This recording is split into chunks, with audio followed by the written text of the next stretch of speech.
Yo, what's up guys? Alpha, and today I'm going to be doing a new video in the Brews from Scratch series where I record myself building a new deck completely from scratch, talking you through my thought process as I'm doing it, and then we'll play some games afterwards and see how the deck does overall. So today I'm going to be doing a mono black devotion deck in Explorer. So with the recent release of Explorer Anthology 2, we got Nykthos added to the format. Really nice land, so it's a legendary land, taps to add colourless, and you can pay 2 and tap it, choose a colour, add an amount of mana of that colour equal to your devotion to that colour. So obviously mono green devotion has really taken off in Explorer. I think it's one of the best decks in the format right now, but green isn't the only colour that you can use this with, and black is one of the colours that I've been really interested to try and brew a Nykthos deck around. So I have seen some other people brew Nykthos decks in mono black in Explorer, but I've not really been too impressed with what I've seen so far. Most of the lists I've seen are either combo decks that revolve around Underworld Dreams and Peer into the Abyss. So Underworld Dreams, 3 mana enchantment, and whenever an opponent draws a card it deals 1 damage to them, and then the idea is you get a bunch of devotion off the Underworld Dreams, get Nykthos into play, and then use the mana to cast Peer into the Abyss, which makes the opponent draw half their library. And then obviously if you have Underworld Dreams in play when you do that, it deals them a ton of damage and just one-shots them out of nowhere.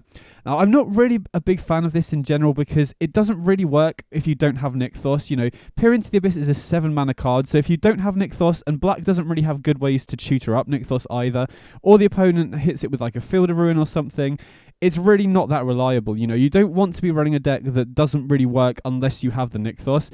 The other big issue with this deck, you know, the reason that mono green can afford to run a bunch of expensive cards like Storm the Festival and Cavalier of Thorns is because that's essentially a ramp deck. You know, even if you don't have Nykthos, you still have Llanowar Elves, Elvish Mystic, and Wolf Willow Haven that can ramp you into your Cavalier of Thorns and Storm the Festival without even needing the Nykthos. Whereas in mono black, you don't have access to that ramp. Like I said, you don't really have good ways to tutor up the Nykthos either. So I think the key for me when building this deck is to try and build a deck that's good without Nykthos, but has a ton of extra stuff you can do when you do have it. Another way I've seen people try and build it is with Grey Merchant of Asphodel, which is it's a reasonably powerful card, but again, 5 mana is a lot. If you're trying to get to 5 mana without Nykthos, it's going to be difficult. And if I was going to run a 5 mana payoff, I think I would just prefer to run Invoke Despair, just because it generally has a bigger impact on the game overall. So, in general, like I said, my kind of theory craft of this deck in my head before I started this was to try and put a deck together that works well when you don't have Nykthos, but works even better when you do. And the first card that came to mind when I was thinking about that is one of the new additions to the set from Dominaria United, Gix Yawgmoth Praetor. So this is a 3 mana 3/3, and basically whenever a creature deals combat damage to the opponent, you get to draw a card and lose a life, and that's for each creature. So if you go like 1 drop on turn 2, 2 drop on turn 3, and then this, and you attack him with 2 creatures, you get to draw 2 cards. So as like a payoff for running a low curve creature deck, this is really nice on its own, but it also has an activated ability where you can pay 7 mana, discard X cards, and then you exile the top X cards of your opponent's library, and you get to cast any of those cards and play any of those lands for free, which is really powerful. You know, if you can get Nykthos in play and you have a bunch of cards in hand, you pay 7 mana, discard X cards, especially against a deck like Blue-White Control or Mono Green Devotion, where they have a lot of really powerful cards, you can hit some insane stuff off this. So Gix is really nice because generically powerful card on its own, but also has a really nice activated ability with Nykthos. So like I said, it fulfills the criteria I'm trying to get here, where fine on its own, but has an extra bit of source when you have the Nykthos. So obviously, since we're running Gix, I want to run more of an aggressive deck so that we can take advantage of the draw card ability. And the other thing I like about running an aggressive shell here is that the format in Explorer has a lot of decks that go bigger than you, right? You've got Enigmatic Incarnation and Fire's Invention and Blue-White Control. So if you're running more of a mid-range Durdly deck, you're really going to struggle against those decks that go bigger than you. So the thing I like about running more of an aggressively slanted deck is in those matchups, especially because we're in black and we have access to discard spells post-sideboard, you can just leverage that aggro game plan to go underneath those sorts of decks. Because I think, specifically in Explorer, it's kind of a bad idea to play a slow mid-range deck. Like, obviously Rakdos mid-range is one of the best decks in the format, but that's because it packs a ton of interaction. Trying to run a slow kind of combo-y mid-range deck, which could be very easy to do if you're trying to brew mono black devotion, means that you're generally going to have a bad time against stuff like Enigmatic Incarnation, Fires of Invention, stuff like that. So let's have a look at the 1 mana creatures, because we do want to be running an aggressively slanted deck, like I said. So I'm just going to load up the search function for black creatures that cost 1 mana. So I already have an idea of some of the creatures that I want to run. I have kind of theory crafted this list in my head a little bit beforehand, but let's just have a look through here. So the first card that I'm potentially interested in is Dread Wanderer, because This is an aggressively slanted card. I'm also quite interested in running Liliana of the Veil that I'll get to in a minute as well. And this works nicely as a card that we're happy to discard. It does have its own mana sink later in the game, so if we have a ton of spare mana off Nykthos, we can just reanimate it from the graveyard. So that's definitely a potential card. One of the cards I'm really excited for, though, is Evolved Sleeper. So this is a card that I think, again, is decent on rate, you know, especially because we're running a deck that is going to be basically all black lands, so we're never going to have issues not being able to activate this. And then once we do have access to Nykthos, this is a really, really nice mana sink where we can just keep pumping 3 mana into it to make it bigger and draw a card every time. Plus, it's a 1-drop, so it plays like nicely with the aggressive Gix game plan as well. So I really like Evolved Sleeper in this shell because, you know, again, same thing as Gix, decent on rate when we don't have the Nykthos, but when we do, it's a really nice mana sink to be able to just draw a bunch of cards. So Evolved Sleeper, very interested in that sort of thing. You know, Gutter Bones is kind of similar to Dread Wanderer overall, but I think Dread Wanderer is just better because the condition to bring it back is easier. You know, we don't need to deal damage, and oftentimes with this sort of deck, we're probably going to empty our hand quite quickly if we're running a low curve deck. I mean, I'll put Gutter Bones in as a consideration just in case we want multiple of these effects, but I generally think that Dread Wanderer is better, and I'm not sure we're going to want more than 4 of that sort of effect, really. Knight of the Ebon Legion is another example of a card that I really like in this sort of shell, and was another card that I had theory crafted in my head because, again, another really generically powerful card, and again, has another nice mana sink. So if we have Nykthos, we can just pump a bunch of mana into the Knight of the Ebon Legion, make it really big, deal a ton of damage, and just in general, this is a card that is great on offense and defense as well. You know, holding this back with 3 mana open just makes it very difficult for the opponent to ever attack into you, especially if we have Nykthos. You know, I can envisage some board states where we have a lot of devotion, and we can just pass the opponent's turn with both Knight of the Ebon Legion and Evolved Sleeper. If the opponent attacks, we can just pump the Nykthos mana into Knight of the Ebon Legion to make it huge. If they don't, we can just pump it all into Evolved Sleeper to draw a bunch of cards. So I really like these 2 cards, Knight of the Ebon Legion and Evolved Sleeper, as decent cards on their own that are also decent mana sinks. But anything else, I mean, like Shambling Ghast is a good 1-drop, but it's not really that good as an aggressive card, and it doesn't really have a mana sink either, so... And that's basically it. There are a few other cards that do have activated abilities, like Ashnod is an interesting one because I do think, especially with Gix, an early creature having Death Touch is very valuable because it makes it difficult for the opponent to block. You know, against other creature decks, you want to be able to go, you know, creature, then Gix on 3. And if your creatures have Death Touch, it's awkward for the opponent to block it. And it does also have a mana sink. You know, you can pump 5 mana into this to make a 3/3, but I don't know. Just a 1/1 Death Touch that, you know, you're never really going to want to use the sacrifice ability to make a Power Stone token, I don't think. And again, you know, these cards, Evolved Sleeper and Knight of the Ebon Legion, are good when you don't have Nykthos. I don't think Ashnod is good when you don't have Nykthos, really. It's essentially just a 1-mana, 1/1 Death Touch. So that's not one I'm really interested in. And then there was a couple... Oh yeah, Forsworn Paladin was another one that I saw. That Menace is another good keyword to be able to attack with Gix. And you do have reasonable activated abilities here, but again, same thing with Ashnod. I don't think this card is good without Nykthos, really, and you don't really want to be spending your early mana on this either. So they're both cards that do have activated abilities, but they're just not good when you don't have that much mana, if that makes sense. So those are the 1-drops. I'm going to put Dread Wanderer up to 4 for now, and then we'll probably, I imagine we'll end up cutting Gutter Bones because I don't think we want more than 12 1-drops, really. We might not even end up running all 4 of Dread Wanderers, but I'm going to keep Gutter Bones here just as an option in case we do. Moving on to the 2-drops, we definitely want some 2-drops as well just to fill the curve in. And this is where we're interested in double pip cards to fuel the Nykthos if possible. But again, I don't want to be running bad cards just because they're double pip. So we'll just have a look through here. There are some cards that I already had in mind that I definitely want to be running, but I just want to skim through here just to make sure that we haven't missed any. I mean, Dusk Legion Zealot is fine. It's a single pip card that draws us a card on ETB, but not great with Nykthos and just pretty bad on rate anyway. If I was running a Vampire Synergy deck with Sorin, then it would be more of a consideration, but we're not doing that. So, okay, one card I definitely want to run is Gifted Aetherborn. I think this is the best double black pip creature, unless I've forgotten one. 2/3 Death Touch Lifelink is very good against creature decks. We're also going to be running, like one of the big reasons I wanted to run Mono Black is because Castle Lochthwain is one of the best lands, and being able to run a deck with 4 Castle Lochthwain is great. And having a creature, and like an early creature with Lifelink to be able to buy you some life to enable you to continue activating Castle Lochthwain is really huge. Very good against creature decks. Pairs nicely with Gix as well because it has Death Touch, so we can play this on turn 2.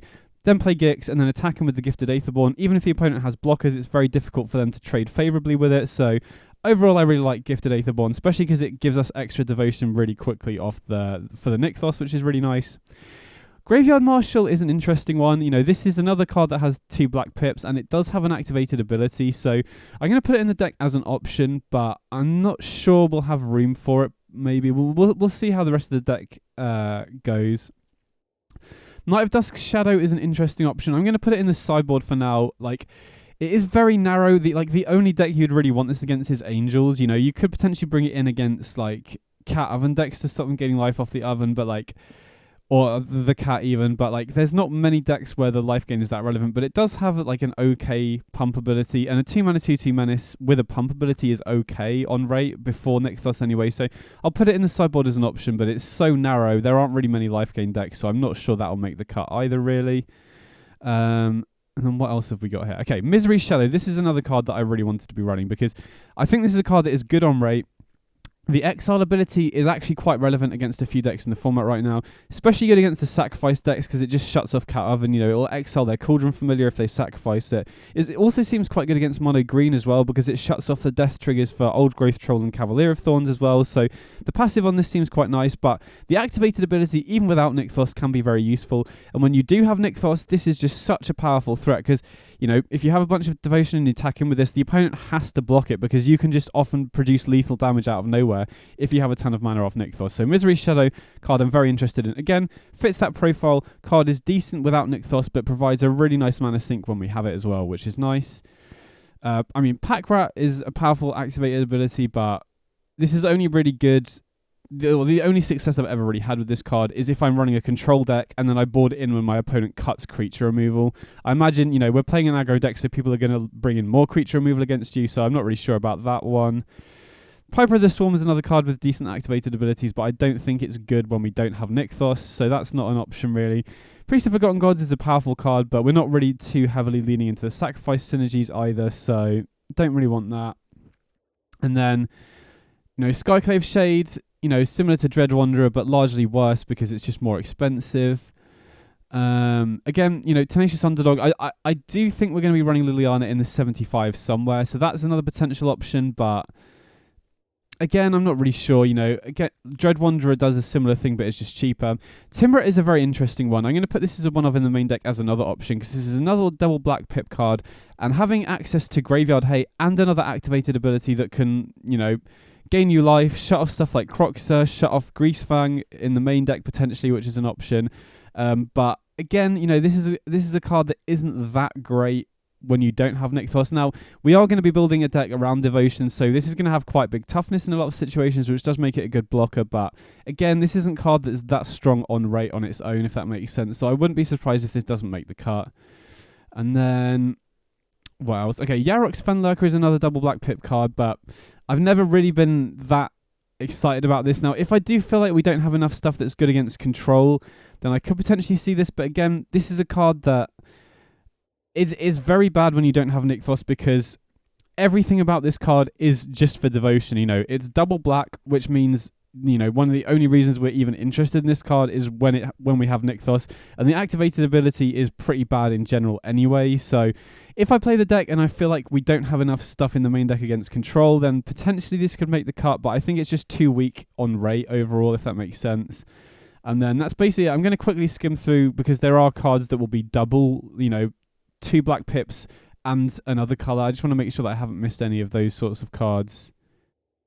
Fiend Artisan is interesting, but, you know, we need to kind of build around it. We might need some mill synergies. We might need some, you know, we need like a toolbox of creatures to fetch with this. So I don't think this is going to fit in this build, but if you wanted to build around Fiend Artisan, it's an interesting card to consider for sure, I think. Okay, so that's it for the 2-drop slot.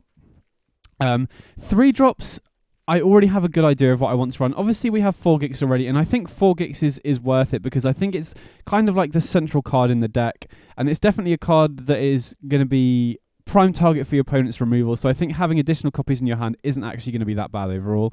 1 3-drop that I'm not normally interested in this card, but I think it will be good in this deck is Murderous Rider.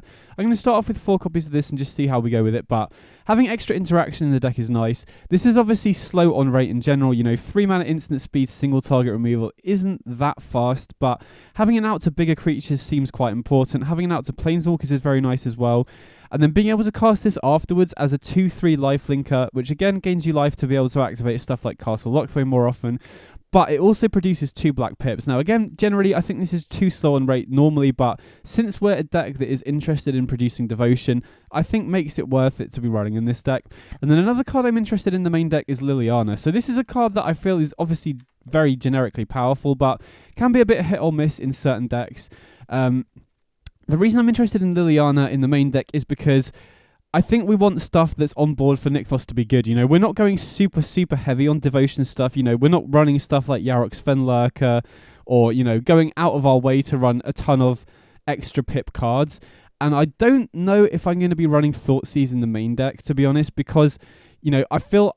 Well, before I forget, I definitely want to add Fatal Push. I feel like Fatal Push is crucial right now because you do want some interaction. Obviously, we have Murderous Rider, but with the prominence of mono green Devotion right now, you need to have turn 1 interaction for Llanowar Elves, or that matchup is so hard to win, especially when you're going second. So I definitely feel like we do want Fatal Push, but in an aggressive deck, you don't want to be running too many cards that don't impact the board in any way. And you also want to be you also don't want to be running too many cards that don't produce some amount of Devotion, because otherwise you can end up with draws where you have like Fatal Push, Thoughtseize, and Nykthos, and that's kind of awkward. Whereas Liliana helps a lot in the control matchups, because I imagine, you know, control might be... I feel like control should be a good matchup, mainly off the back of an aggressive start with Gix gets us card advantage, and all the lands in black are very good as well. You know, Hive of the Eye Tyrant and especially Castle Lockthwain is good at getting you back into the game. But outside of that, if you don't have something for control, that matchup's going to be quite difficult. And Liliana seems really nice. It's double black pip. It's very good against the control and slower decks at stripping their hand. Since we're going to be running 4 Castle Lockthwain, it gives you good ways to refuel. You know, you don't mind the game going down to a low resource stalemate sort of thing, because you have stuff like Castle Lockthwain, Hive of the Eye Tyrant to get you back into the game. And it also provides some additional interaction as well. You know, a lot of the time, especially with Gix, you might play a creature Gix, the opponent plays a big blocker, then you can just go Liliana minus, force them to sack it. So I'm very interested in Liliana. I'm not sure I want 4 copies. I feel like 3 I'm going to start off with seems like a good amount overall. So we're already at 62 cards here. And I think I do want to be running 4 Nykthos, and I do want to be running a ton of utility lands. So I'm going to go through the lands quickly to have a look at stuff that we want to put in. I'm going to make sure I put the right basic in as well, because I always like using the hollow lands or whatever they're called. So add the basic that I want. And then in terms of other black lands, I'm going to scroll through here just to make sure that I don't miss any. Right, here we go. So 4 Castle Lockthwain for sure. This card is so big. This is one of the biggest reasons to be in mono black. And like I said, this is such an important card at helping you to win if you get to a low resource stalemate with Liliana. If you fall behind against control, it's so good as well. We have a bunch of ways to gain life off like Aetherborn and Murderous Rider, so being able to activate this multiple times is very good. And there are a lot of matchups, especially against stuff like Rakdos mid-range, where it will go down to sort of top decking, and having Castle Lockthwain just completely pulls your head in those sorts of matchups.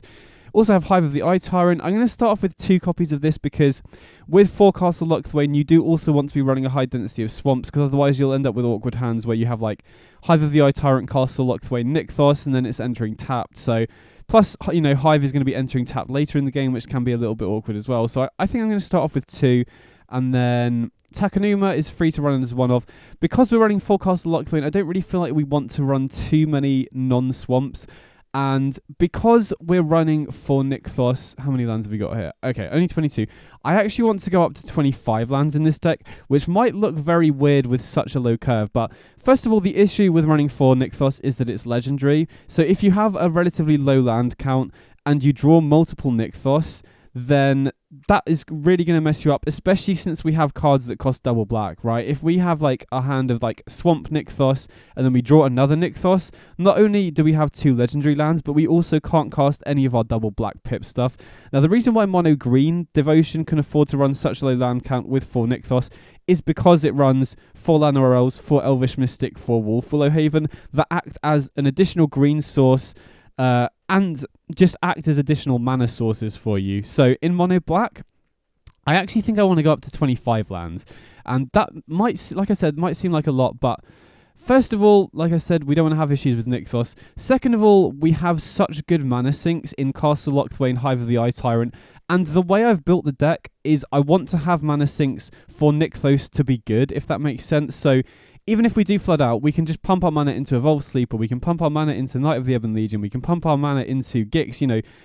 We have so many mana sinks that flooding out won't really be an issue, and missing land drops really will be. So 25 is good with for Nykthos, but for that reason we do need to make some cuts here. So let's have a look at what we've got. So, okay, I think we can just cut the Gutterbone straight away. There's a chance we might trim on the Dread Wanderer as well, but just Dread Wanderer is just better overall, I think. And then, I mean, we're making 2 cuts, and I'm not just like, maybe we just cut these 2. I think Graveyard Marshal is like decent with what we're trying to achieve in the deck, but I don't think it's better than Aetherborn or Misery Shadow, and I don't really think it's great over any of these cards, really. Like, Murderous Rider, again, isn't the best card on Ray overall, but I really like it in this shell because it can produce double Black Devotion after you've used it to kill something, which is nice. And, you know, again, we have a lot of mana in the deck, so there are going to be some turns where we have a bunch of Nykthos mana, we can kill something and then just spend 3 more mana casting the Murderous Rider side as well. So Graveyard Marshal might get cut. Timera is interesting. I think it can be good as Graveyard Hate, so I'm gonna just put it in the sideboard for now. But I think I definitely like the look of this main deck so far. You know, again, it's pretty low curve, works well without Nykthos, but has a bunch of mana sinks when we do have it. So now let's just throw the sideboard together. So one card that I'm quite interested in for Graveyard Hate, which might make me not run Timera. I mean, I'll keep this in the back of my mind, but I was thinking of running Leyline of the Void in this deck. Now, typically, I'm not a big fan of Leyline of the Void at all, but I think in this particular deck it's very nice. First of all, because obviously if you have this in your opening hand, put it into play straight away, and you immediately have 2 black pips for your Devotion, which is a really good way to accelerate Nykthos, which is really nice. Second of all, like the presence of Greasefang in the format makes me appreciate Leyline a little bit more, because having played with Leyline in decks like Karuga Fires of Invention, the issue with running stuff like Unlicensed Hearst or Soul Guide Lantern or stuff like that is, first of all, they're going to have more interaction for that sort of thing, and second of all, they're going to be running Thoughtseize against you as well. So I've had a lot of instances where I keep a hand with Graveyard Hate and they just Thoughtseize the Unlicensed Hearst. So Leyline of the Void, dodging Thoughtseize if you have it in your opening hand is pretty nice overall. So I'm going to try for Leyline. Again, the other issue here is that it's taking up 4 slots in the sideboard, so if we keep going through the sideboard more and I find out that I don't have enough room, then I might just have to end up trimming Leyline or maybe running Unlicensed Hearst instead, but I like Leyline for a start. Another card that I'm interested in running here is Invoke Despair. I feel like I want a couple of Invoke Despair at least. This is a card I was considering running in the main deck, but again, it has this sort of same issue as Grey Merchant, where you're not really going to be casting this ahead of curve unless you have Nykthos, and you know, getting to 5 mana can be an issue, and there are some decks that it's just not particularly good against, but against the slower decks, you know, very grindy attrition-based decks, like against Rakdos midrange, this seems great. You know, if you can get to 5 mana and top deck this, take out like a Fable of the Mirror Breaker or Liliana and one of their creatures, it's sick. Against Control, when we're running discard spells, it seems pretty good there as well, so I like a couple of Invoke Despair. Honestly, thinking about it some more, I'm not really sure I like the Knight of Dusk Shadow. Like, the only deck that you really want the opponents can't gain life against is Angels, which isn't really a big portion of the metagame. So, another thing that I want is more interaction, obviously. You know, there are going to be some matchups where we don't really want the Liliana, and so Meathead Massacre is definitely a consideration, especially against decks like Humans, because this can sweep the board, gains you life, and counts as 2 black pips for Devotion, but the thing is, sideboard space is going to be relatively tight, and I feel like because of the presence of mono green, I want more 1-mana single target removal so that we maximize our chances of being able to kill Llanowar Elves or Elvish Mystic on turn 1, because in a black deck, you do have access to really efficient removal. So the 2 cards I've been considering for that slot are Bloodchief's Thirst and Cut Down. Now, I think Bloodchief's Thirst is generally better in this deck because, you know, the kicker is kind of slow at 4 mana, but the fact it can scale up and kill bigger creatures is really nice. And because we're running Nykthos, you know, it can produce a ton of extra mana, which means casting 4 mana for this isn't as bad as it would normally be, I don't think. So I'm going to leave the Meathook Massacres in for now, but I think there's a chance, you know, against an aggro deck like Mono White Humans, we're probably not going to be cutting more than just the 3 Liliana anyway. I mean, maybe we can cut some stuff like, I don't know, maybe Murderous Ride is quite slow. Maybe Gix becomes worse because you can't really attack in as much. But another card I'm also interested in running is Shieldred. I think Shieldred is absolutely sick against decks that don't have Doomblade effects, you know, decks that struggle to kill it in general. So I definitely want a couple of Shieldred. And like, you know, against mono white, we have, what is this? We got 3 Bloodchief's Thirst, 2 Meathook Massacre, 2 Shieldred, which is 7 cards. And so I'm not really sure we'd want to be bringing that much stuff in. So I'm kind of tempted to just cut the Meathook Massacres for now. And then even against the Go Wide aggro deck, we still have 4 Fatal Push, 3 Bloodchief's Thirst, 2 Shieldred against them, which seems pretty good overall. And then against Control, I also want Thoughtseize for sure. And just combo in general. So I definitely want 4 Thoughtseize. And that was the main reason I was thinking about cutting... Oh, well, I can't spell. That was the main reason I was thinking of cutting Meathook Massacre so that we can fit these 4 Thoughtseize in and then, you know, everything works out nicely. Now, if I do face mono white humans and I feel like I need a sweeper, then we could consider Meathook Massacre instead. We could consider, you know, maybe more efficient ones like Ritual of Soot or something like that. And maybe trim on the Invoke Despair, but... as things stand, these are all the cards that I was thinking of running. I think, hold on, I'll just try and rearrange this so it's slightly easier to look at. I hate that it still splits the cards. I don't know why they haven't fixed this yet. But yeah, if I just rearrange these so it's easier to see. So what we've got here, 3 Bloodchief's Thirst. So again, extra creature removal for the aggro decks, good against mono white, mono red, but very importantly, against mono green Devotion, we now have 4 Fatal Push, 3 Bloodchief's Thirst, as well as Thoughtseize to try and hit their Planeswalkers that just slow them down a lot, because this is a deck that is not going over the top of mono green. You know, we need to be able to slow them down and go underneath what they're trying to do. And I think, you know, the biggest weakness of mono green is early interaction on their turn 1 elves, and then either like discard spells or counter spells to get rid of stuff from their hands. So I think 3 Bloodchief's Thirst, 4 Thoughtseize should be a decent game plan against mono green Devotion. We'll have to see how that plays out. I really like Shieldred in general. Honestly, I could potentially see putting this in the main deck, maybe over some Murderous Rider, but I want to keep the curve low. And there are obviously some decks where Shieldred isn't great. Decks that run a lot of unconditional single target removal. You know, you play this for 4 mana and they just kill it straight away. It's not great. So, but against aggro decks that don't have that clean removal, or just in general, it's very hard for them to attack past and is going to gain you a bunch of life to get you back in the game. Works very nicely with the castle as well, gaining you life back so that you don't lose any off the castle lockthrones seems very nice. Invoke Despair also seems important as an out to Planeswalkers and enchantments, and to just give you kind of a way to pull ahead against other grindy decks, if that makes sense.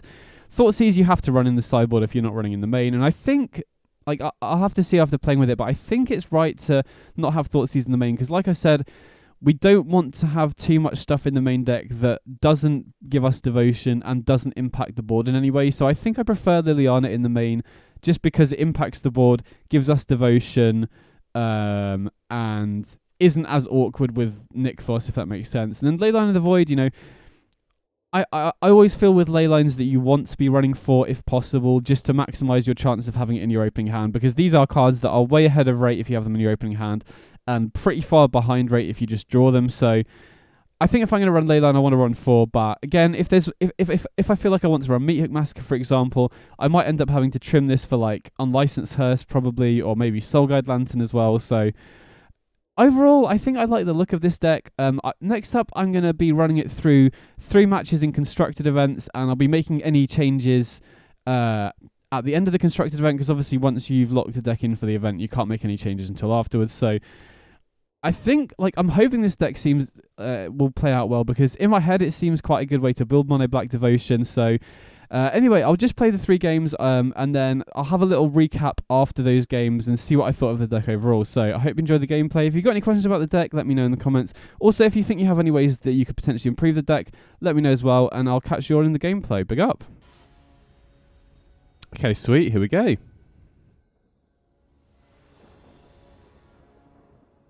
Okay, so we're on the play here.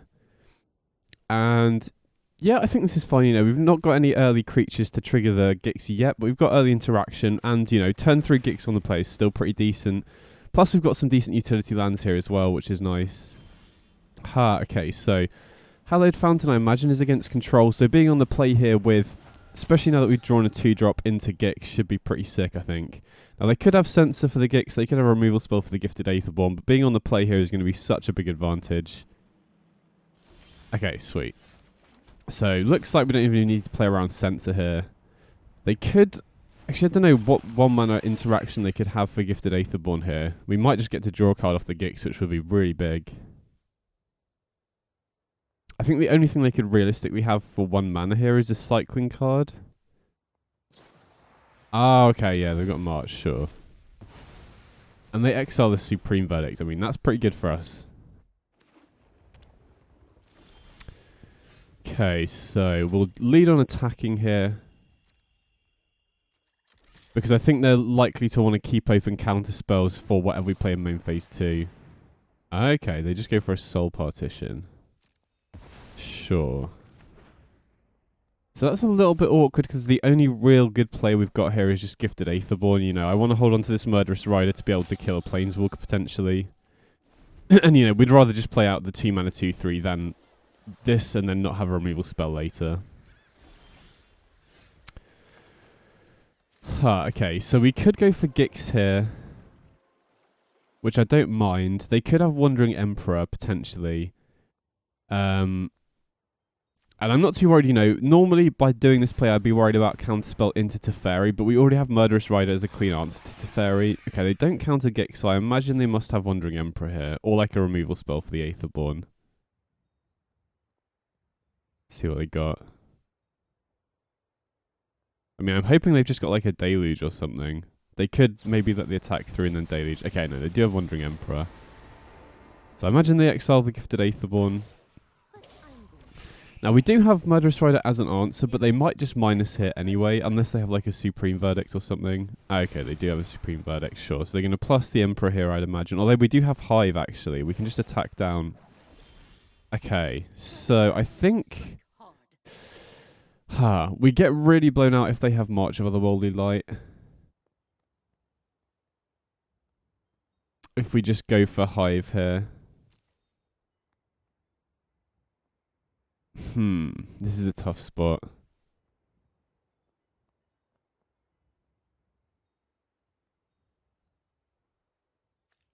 I mean, if they had Deluge in the graveyard, I think it'd be a no-brainer because we can just exile that as well.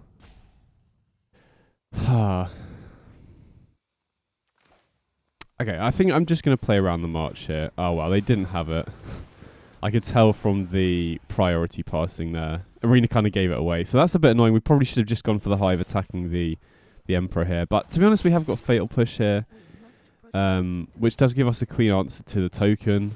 And then we can just attack down the Wandering Emperor anyway. So, yeah, to be honest, thinking about it, I think even if we didn't know that Arena was giving away priority for the Hive, we should have just let them make the token because we have the Fatal Push already.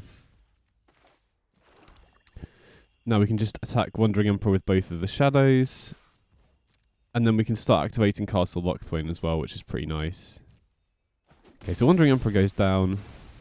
Misery Shadow is actually pretty nice here because, you know, even if they have like Teferi, tuck one of them, we can still just attack the other one down because we can just buff this a load. You know, make it a lot bigger. Get up to 5 power to attack down a Teferi. Okay, so we'll activate the castle here, start drawing extra cards. Oh, okay, Nykthos is nice. So, I think I'll lead on Gifted Aetherborn here, just so we have more mana available from the Nykthos if we want to activate that.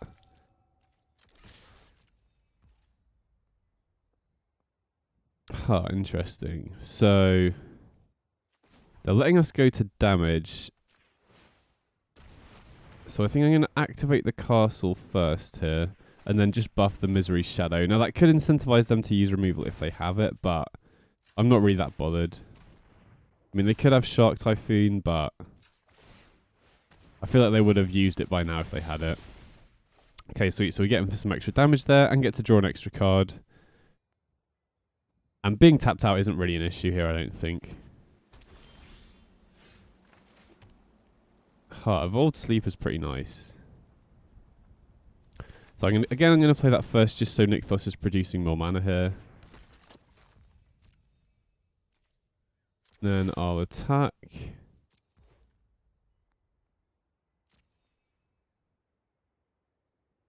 See if they've got anything.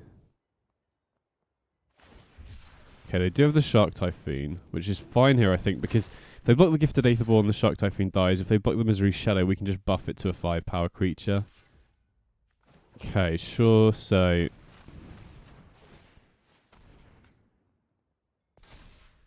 we'll just buff this up to 5 power. And then, how much mana have we got here? 5 mana, so we can just... hold on, let me just double check. Yeah, so we can buff the Evolved Sleeper here to draw a card.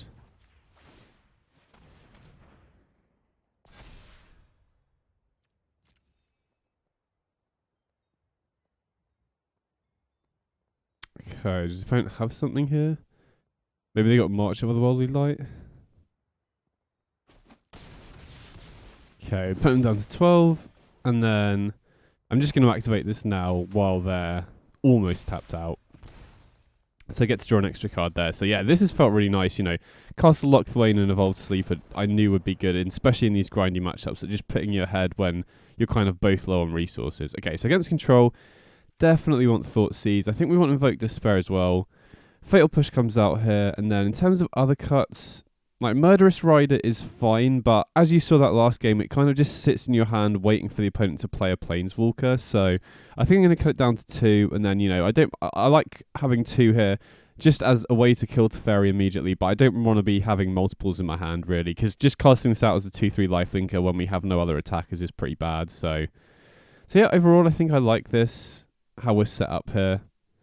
You know, cards like Gifted Aetherborn are mainly here for aggro matchups, but in this matchup it's fine. You know, two life linking damage whenever it attacks is nice, especially if we have Castle Lock Thwain going. So okay, this is nice. You know, fast aggressive start and Liliana on turn 3 potentially, and this is another reason why I like playing 25 lands in the deck, just because it almost guarantees that we're going to hit our 3rd land on curve every game, which is really important for cards like Liliana. So I'm going to lead on the Dread Wanderer here. Just want to maximise that output damage in the early game. Okay, opponent has Portable Hole, sure. So I think we'll just go for a Knight of the Ebon Legion and an Evolved Sleeper here.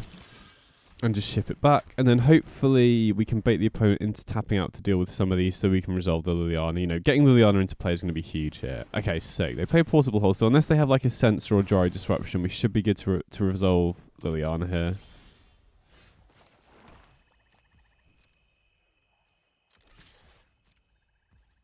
So, even though this does play into Sensor, I don't think we're really going to get much of a better chance. I mean, we could play both of these creatures out.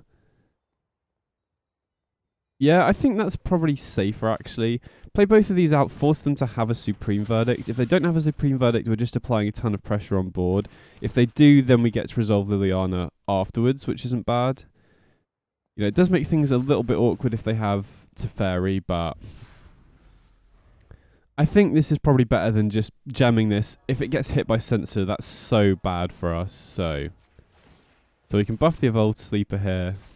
And the nice thing about... oh, okay, Nykthos is nice as well. But the nice thing about Evolved Sleeper here is that even if we don't buff any of our other creatures, if we attack in here, then we're going to buff the Knight of the Ebon Legions at the end of the turn, which is pretty nice.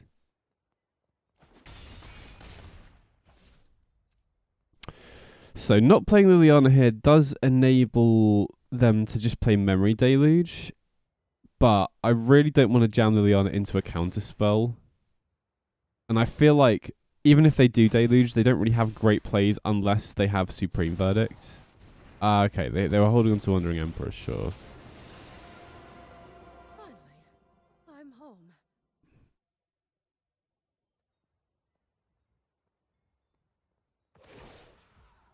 Okay, so they exile one of the Knight of the Ebon Legions. That makes sense.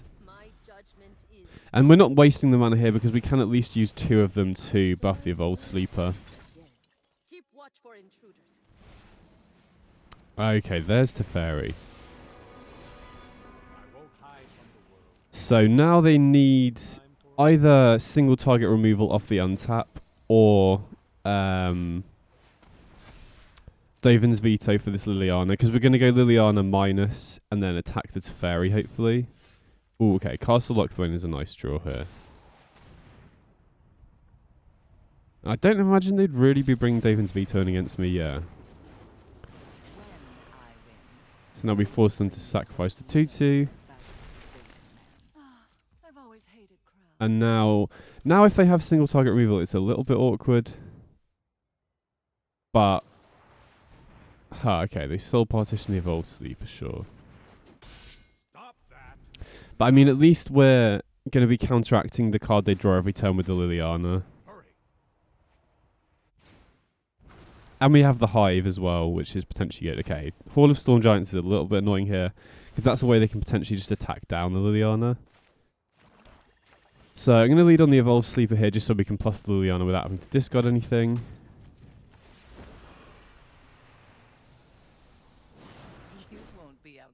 Okay. Then I'll attack the Teferi here. I mean, got to assume they have single target removal, but I think I'm kind of forced to activate the Knight of the Ebon Legion here. Yeah. So they did have the Wandering Emperor, which is a bit annoying. So now we might be in trouble.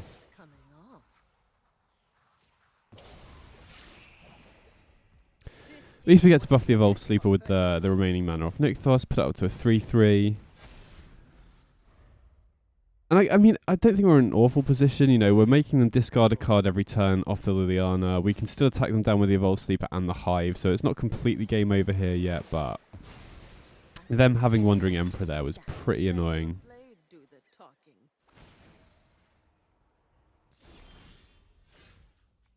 Okay. So, I mean, I really don't want to lose the Liliana here. So I'm going to lead on the Gifted Aetherborn, I think. And I'm going to plus the Liliana, force them to discard. I do want to keep it around, because I feel like if we lose the Liliana and then they defend the Teferi, that's really bad for us. So we'll attack the Teferi here.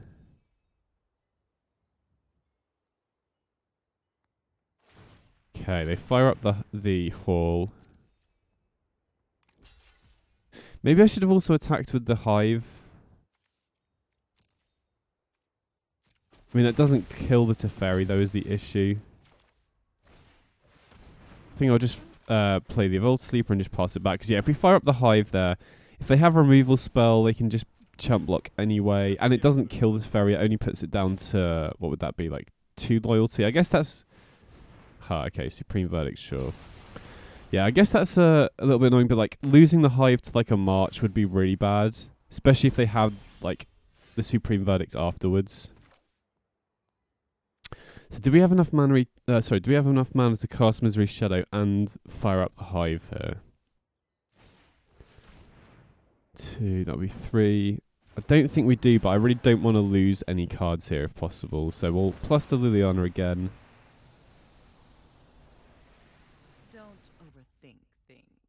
So we only have access to 3 mana. I mean, we can activate the castle, which isn't that bad, but we don't have enough mana here to activate the Hive, unfortunately. To be honest, with the amount of open mana they have, chances are they have a piece of interaction anyway, but it's getting scary because Teferi's getting very close to the ultimate now. Okay, they main phase the Deluge. I mean, we're pretty incentivized to go for Hive now, but especially off the Deluge, I reckon they have to hit a piece of removal off this now. I'd be very surprised if they didn't.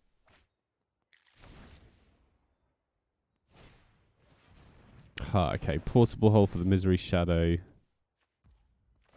Gonna fire off the castle now, otherwise we don't have enough black mana off the Nykthos. Ooh, okay, Thoughtseize is very nice here.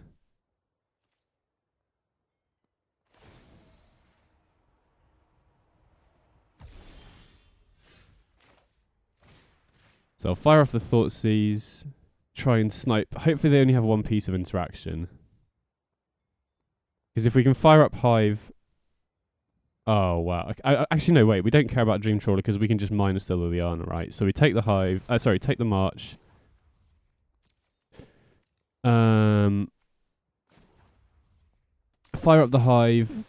Put the Teferi down to 4 loyalty. Get rid of the Memory Deluge. So that Thoughtseize was really clutch. I won't let you win.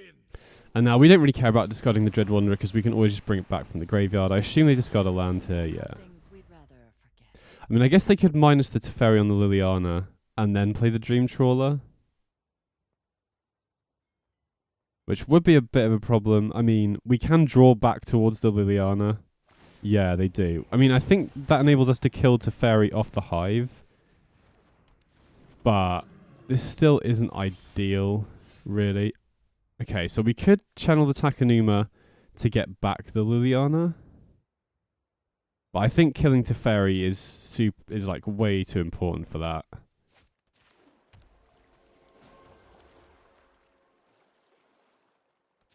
Yeah, I think we just have to kill Teferi here. And then just hope that when we do draw that Liliana again, the opponent doesn't have a counter spell. I think here we just take out the Wandering Emperor, you know. Actually, I don't think it really matters, you know, unless they're running Torrential Gearhulk, which I don't think they would be. So unfortunately, we're 1 mana short of bringing back the Dread Wanderer. But in the face of a Dream Trawler, I'm not really sure that matters, to be honest. So how far down? Okay, Liliana's 1 card down, so we can potentially castle Locthwain for it. Okay, so we'll just castle and just hope they haven't drawn a counterspell in the past 2 draws. This is probably going to decide the game here. If they have a counterspell, we probably just lose. Oh, sick. Okay. Perfect, perfect. Okay, so now we get to take out the Dream Trawler, which is really nice. And now I feel like we're in a decent spot. You know, now we've got Castle, we've got Hive, we've got Dread Wanderer, we've got Liliana in play. The opponent does have a lot of mana, but, you know, they don't have Teferi anymore. They don't have Dream Trawler either. Oh, okay. Shark Typhoon. I mean, we don't really have a good way to stop that.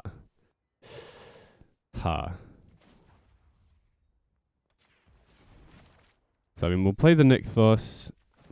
We'll plus to make them discard. Don't overthink. Yeah. I don't know how we beat a Shark Typhoon, to be honest. We don't have... Oh, we've got Invoke Despair, I guess, but we've only got 2 copies of it, so... This is going to be tough. Just got to hope they don't draw very well. If they draw a Teferi or something... Okay, land, perfect. So that gives us some more time here. Okay, so we'll plus the Liliana. We really want to see a Invoke Despair now. Another Nykthos, not what we want to see. So I think we have enough mana here to fire up the Hive, yeah. Now, I very much doubt the opponent's going to brick on the next draw because of their castle. Just going to get rid of the Dream Trawler. But yeah, this is kind of annoying because if they draw like a Teferi or something, it's really, really bad for us. If they draw a Wandering Emperor, that's really bad for us as well. Okay, 2 to the bottom is a good sign. That means they could draw another land. Wow, they just scoop it up. That seems like an early concession. We didn't really have that many good ways to beat Shark Typhoon, but we'll take it.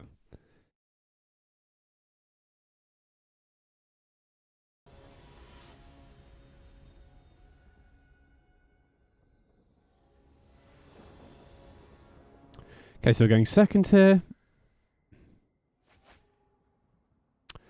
And I think this is fine. You know, having double Nykthos is a little bit awkward, but... You know, if we mull to 6, I'd be happy to keep this hand without the second Nykthos on a 6. So I think this just makes sense to keep as a 7.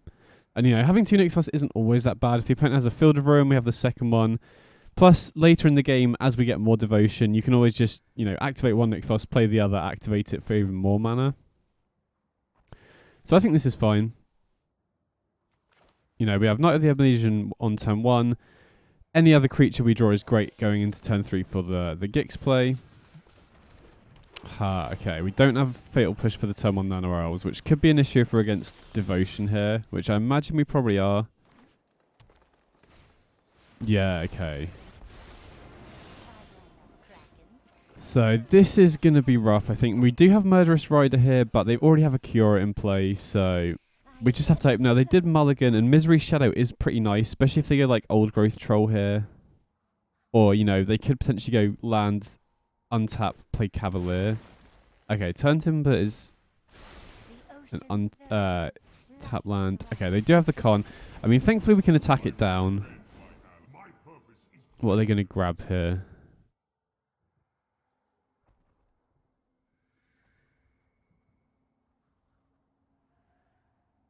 So next turn, assuming their Kiora lives, they have access to 5 mana, so they could get Sky Sovereign here potentially.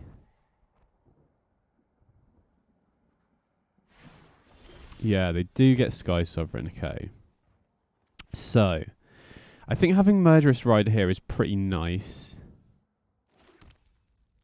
Because we can attack down the Khan, and then we can also Murderous Rider the Kiora, so they'd need to have their 5th land for Sky Sovereign to work.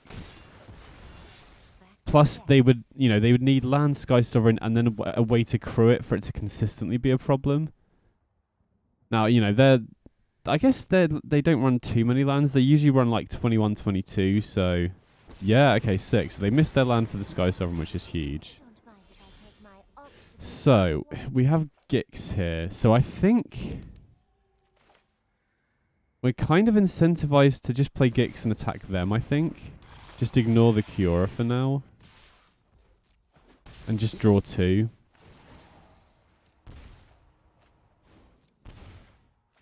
Okay, sweet. Now we get to play Evolved Sleeper. And now even if they do hit the land for the Sky Sovereign, we have a ton of other threats in play. So the Sky Sovereign kill the Gix, I'd assume.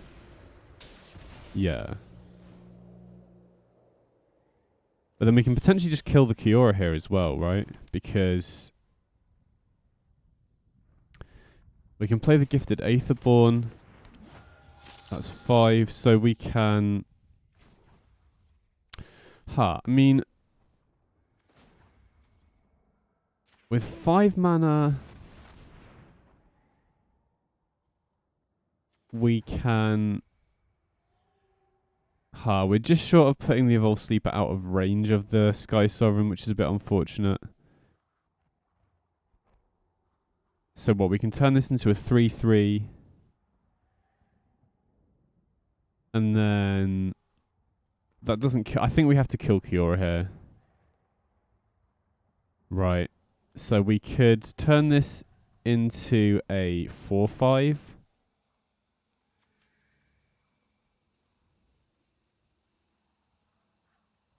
Again, that doesn't really... I think we just want to activate the Misery Shadow. We're 1 mana short of being able to turn this into a 4/4, put it out of range of the Sky Sovereign, and then be able to attack down the Kiora. Otherwise, you know, we can potentially turn this into a 3/3, but then we can't attack down the Sky Sovereign, so I think we just have to buff the Misery Shadow here. Okay, 6. So, Liliana's pretty nice. I think... Okay, sweet, we got there. So, didn't have turn 1 push for the elves. I mean, the opponent did mulligan there, so got a little bit lucky with that. But overall, I think this matchup should be quite good because we have a lot of interaction and we have Thoughtseize as well. Misery Shadow is very good against Old Growth Troll and Cavalier of Thorns as well. Definitely want the Bloodchief's Thirst as well. And then what do we cut here? So we want the Thoughtseize, want the push, want the Bloodchief's Thirst. Liliana's honestly pretty good. Maybe we cut the Gifted Aetherborn. And maybe some Dread Wanderers as well. Or maybe going second, maybe we can trim on a Gix and cut a couple of the Dread Wanderers. I want to keep the Murderous Riders in because they can cleanly deal with their Planeswalkers. I want to keep Liliana in as well because that's pretty good at pressing the advantage. Being able to go Liliana minus if they just have 1 big creature is also pretty good. I guess we also kind of want Invoke Despair as well, though. This is tough. I mean, is Invoke... Maybe Invoke's too slow going second. Maybe I might try Invoke on the play. But yeah, I think maybe going second, it's a little bit too slow. Plus, like I said, we have Murderous Rider to kill the Planeswalkers, which is a lot cheaper. So I think we'll try it like this, going second. And if it goes to game 3, I might also bring the Invokes in. Okay, so this is quite a land-heavy hand, but, you know, Misery Shadow is a mana sink, and we have the turn 1 Fatal Push, which is, I think, the most important thing in this matchup.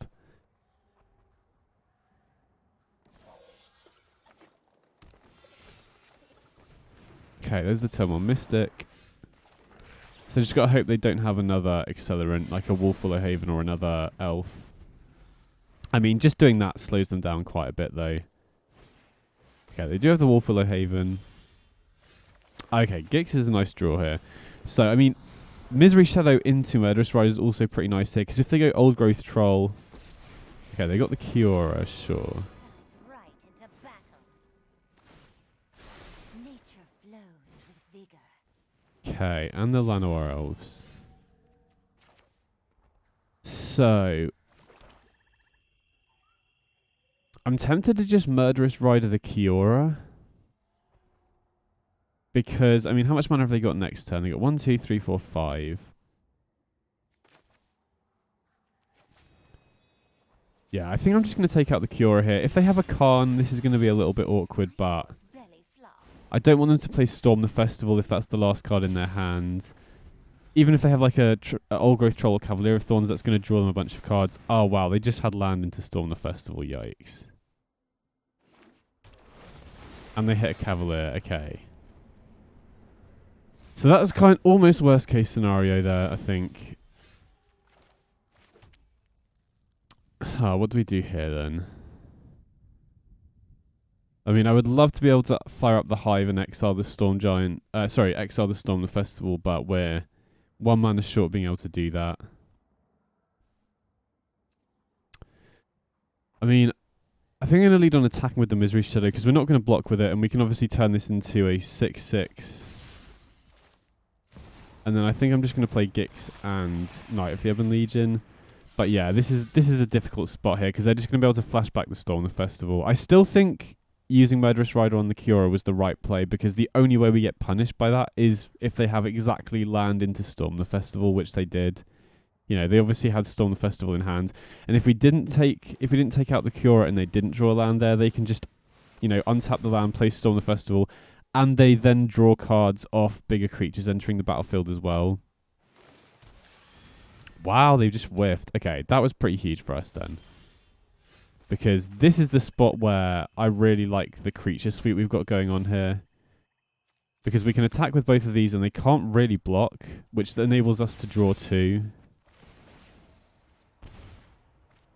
Okay, Thoughtseize is pretty useless. Oh wow, we drew another one. Okay. Not ideal. I mean, I think I'm just going to cast out the Murderous Rider here and pass the turn. Now, they can turn Lair of the Hydra into a pretty big creature land here, but we do have the Murderous Rider to block that, so...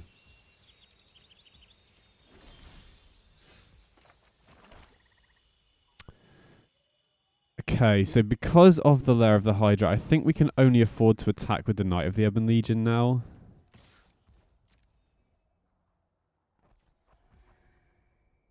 And I might as well just activate here because we don't have any other good cards to play in our hand, really. Could have activated twice, but if we draw something playable here, I'd like to be able to play it. Yeah, okay. So play the Evolved Sleeper and just pass the turn, I think. Then Knight of the Ebon Legion gets a little buff. And now we're presenting a lot of potential damage next turn. Oh, come on. Perfect top deck for the opponent, unfortunately. But, you know, again, they could... I was going to say they could whiff, but they hit the Karn. And now, yeah, they have access to enough mana to play... What have they got? 7, 8. Okay, they don't have enough to play Portal to Phyrexia. But not looking good.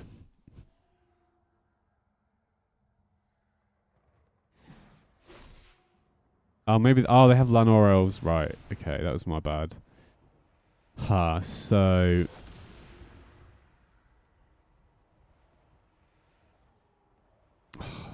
That sucks.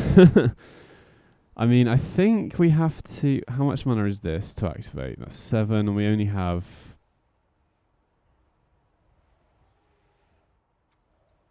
I guess we can activate Gix next turn then. And we want to keep the Misery Shadow around to stop them triggering the Cavalier of Thorns. So I think we sacrifice these 3.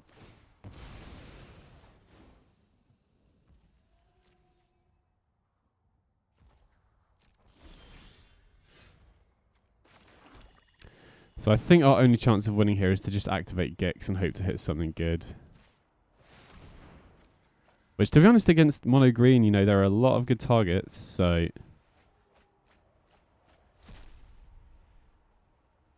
Wow, we hit well... Oh, it's only when you cast this spell, okay. Oh, wait, it counts as casting. Okay, that's sick. So we get to kill the portal to Phyrexia before they get to reanimate anything. And then we get Nyx Bloom Ancient, so...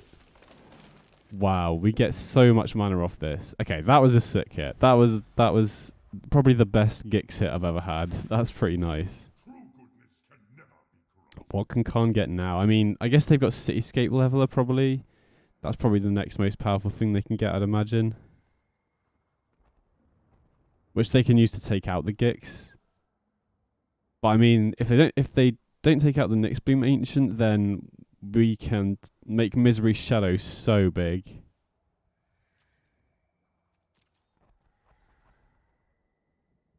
And, you know, we've still got a 5/5 Trampler. I guess 5/6 Cavalier of Thorns does scale well against the 5/5 and the 5/7 here, but they're already down to 9 life, so yeah, okay. They do get the Cityscape Leveler. I imagine they have to... Actually, it's interesting what they take out here. They go for the Misery Shadow. Yeah, that makes sense. So that's an issue because they can start attacking with the Leveler now and killing our stuff. I mean, we can activate Gix again, but we only get 1 activation here because, you know, we'll only draw 1 card for the turn. Wow, they have another card. I mean, we do have access to a ton of mana here, though. So we can potentially, you know, activate Castle, then activate Gix, which will give us 2 cards. 1, 2, 3. Okay, so they've got 4 mana here. What can they get for 4 mana that would impact the board? I mean, Esker's Chariot, maybe? Oh, Shadow Spear. Okay. Imagine they equip the Cityscape Leveler here. Yeah, okay. So, I mean... I think we activate the castle first.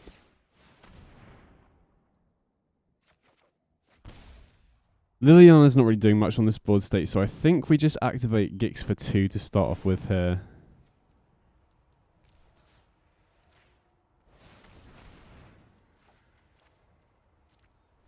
See what we hit.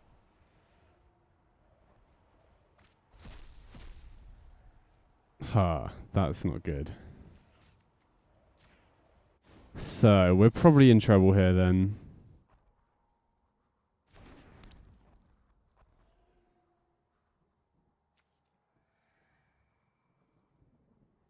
We can activate this again, but it's for 0. I mean, we can activate the Hive to at least get rid of the Storm the Festival.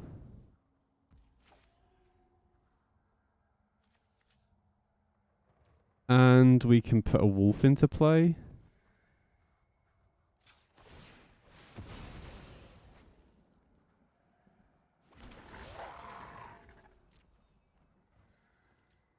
I guess we can also attack Khan, right? But I think we're just dying to the Cityscape Leveler, so... yeah, this is tough. I don't know if we have any way to win. I think we just needed to get lucky off the Gix hit there.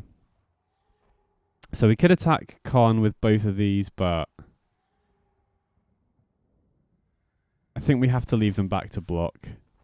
Get rid of the Storm the Festival. They block with the Cityscape Leveler, go up to 18. I mean, at least we can block the Cityscape Leveler here.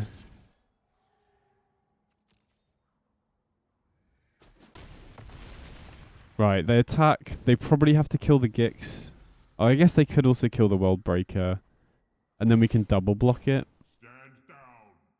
I mean, they do get to activate Khan again, so...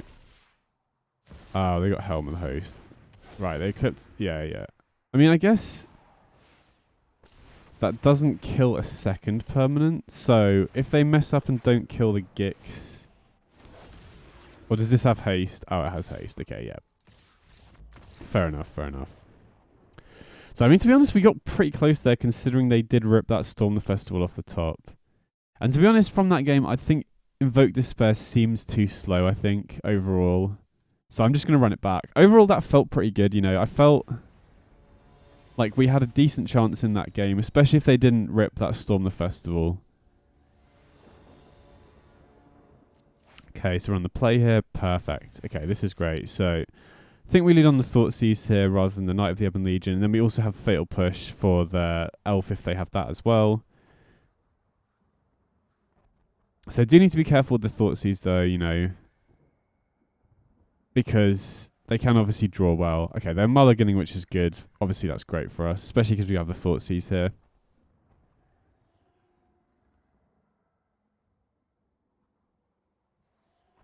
So what, they're on a multi 5? Yeah. See what they got going on. I think we just take the Cure and then just push the Mystic.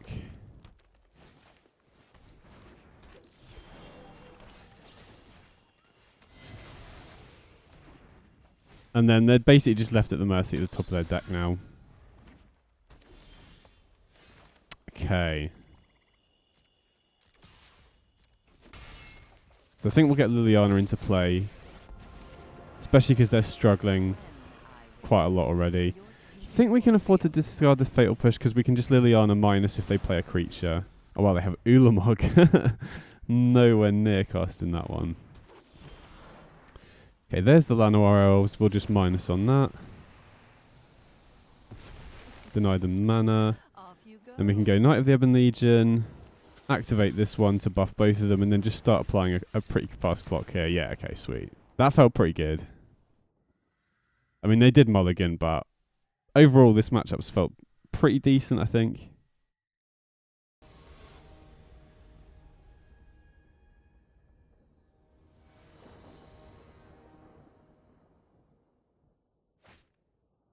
Okay, so unfortunately I don't think we can keep this because it's a one-lander.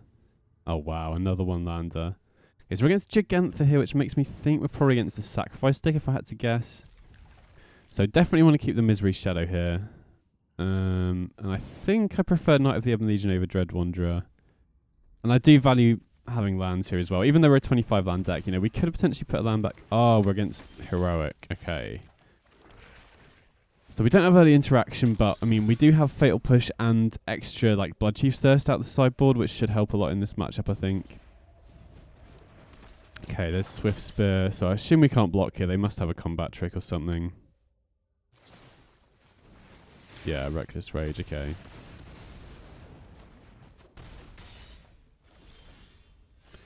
So, I mean, these Murderous Riders could be helpful here for sure.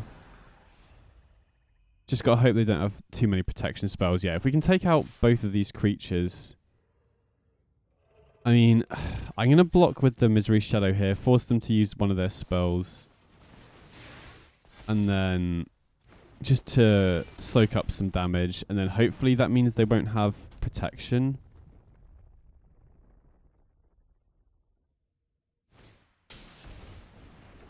Okay. Illuminated Virtuoso. So I think... we're probably incentivized to take out the Hoplite here. Considering they only have one spell in hand, you know, I think next up we're more interested in taking out the Virtuoso, but since that's already 3 power...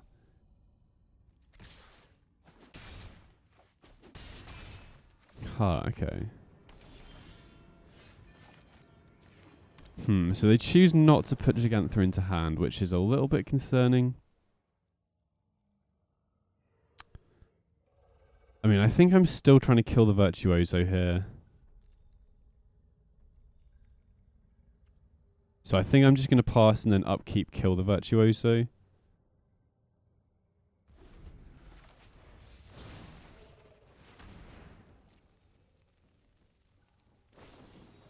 Okay. Okay, thankfully the connive didn't hit anything that good. So they do get in for 4 here. If we draw a land, we can go Aetherborn and Rider, which is decent on defense, but... Wow, and Arcanist as well, okay. So, going to be very tough to win this one, I think. I mean, I think we just have to go Rider, Knight of the Ebon Legion, but they can attack and they can Reckless Rage with the Arcanist. And then if they hit something... Well, I think that's probably just game, right? They Reckless Rage, kill the Rider. Then they get buffs on both of these. We can only chump block.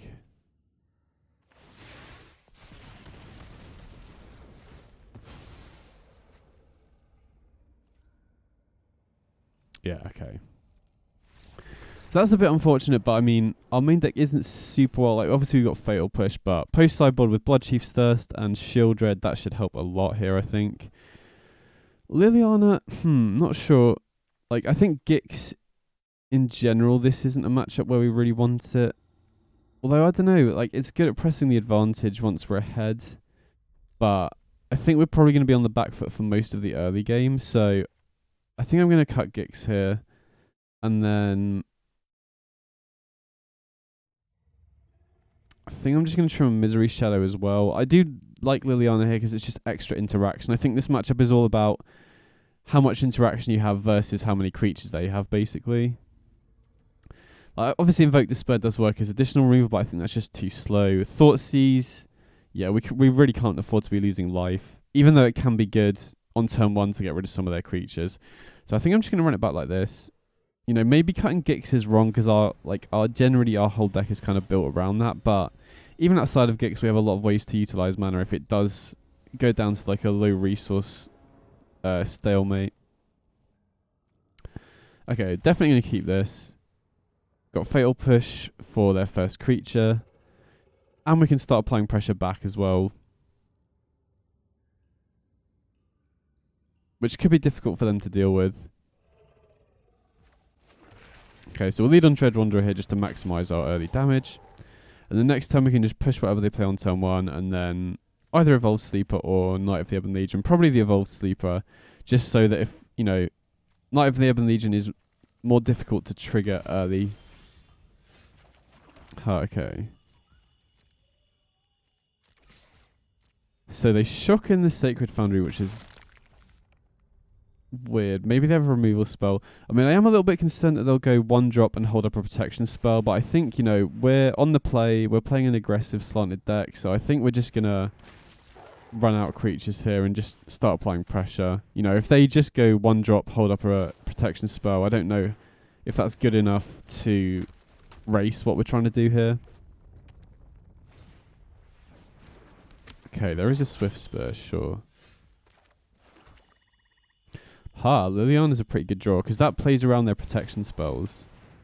So I'm just going to Liliana minus here. If they have like a burn spell to kill Liliana, that's completely fine. But I'm taking the credit when we win. Okay, they Reckless Rage again, that's just completely fine. And that way at least plays around like God's Willing and stuff like that, which is pretty sick. So yeah, Liliana actually doing work here. I mean, I think it's going to be much more awkward going second, but okay, hopefully they don't have another spell. Okay, sick. So now we can... Interesting here. I think we just want to push. You know, we could Murderous Rider to be more mana efficient, but getting Knight of the Ebon Legion in play in a turn where we're dealing 4 damage means that this then gets a buff.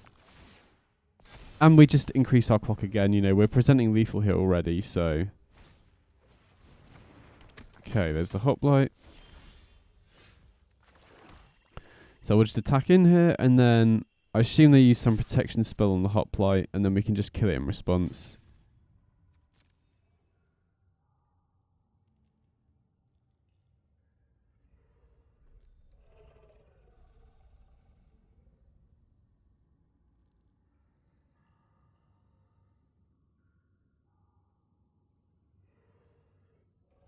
Looks like they have Reckless Rage, which we can play around pretty well. Okay, sweet. Yeah, because if they Reckless Rage the Knight, we can just buff it.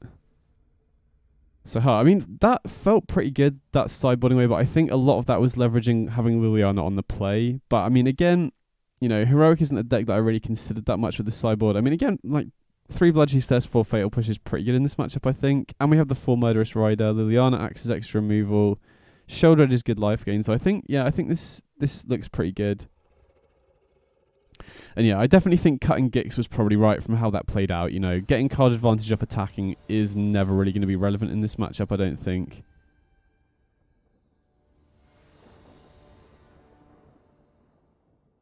Especially going second. Okay, so we've got turn 1 Fatal Push and, you know, decent hand other than that. So I definitely think this is a keep. And we have Rider as well for extra removal. Opponent's already mulliganing as well, which is obviously good for us. Wow, they go down to 5. Okay, lead on the Swift Spear. Definitely just going to push that before they have opportunity to protect it.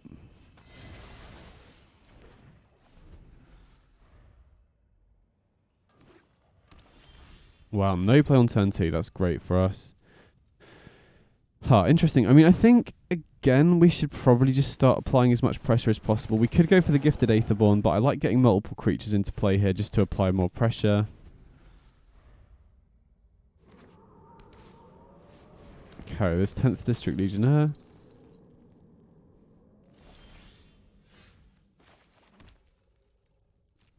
So I'm going to attack with the Dread Wanderer just because I want to hold up the Murderous Rider in case they block.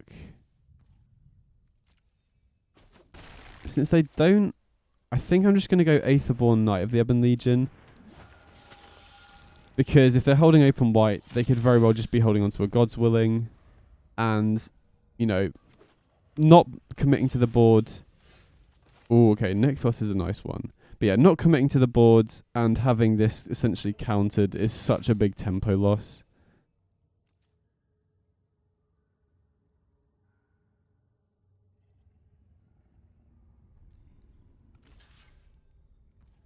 Okay, interesting. So, gonna buff the Evolved Sleeper here.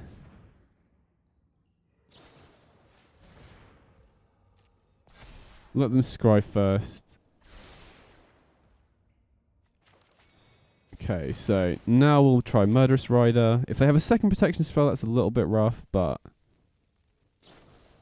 then their hand is just going to be completely empty, so I mean, they do get to scry again, so but either way, we're still getting in for a decent amount of damage.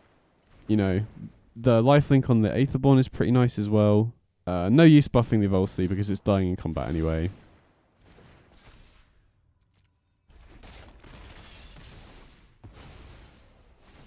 And at least now we're representing Fatal Push.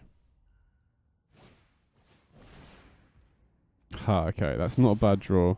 I mean, thankfully we have another piece of interaction, but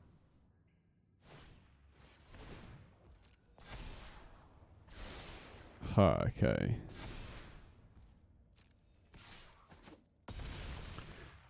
So they attack in, but they have no protection now, and we have the Murderous Rider, so I think we should be good.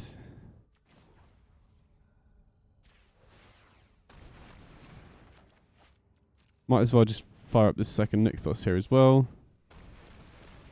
And then we can activate the Knight of the Ebon Legion. Or we could just play the Murderous Rider, actually. That's probably a bit better. Yeah, okay, sweet. We got there. Nice.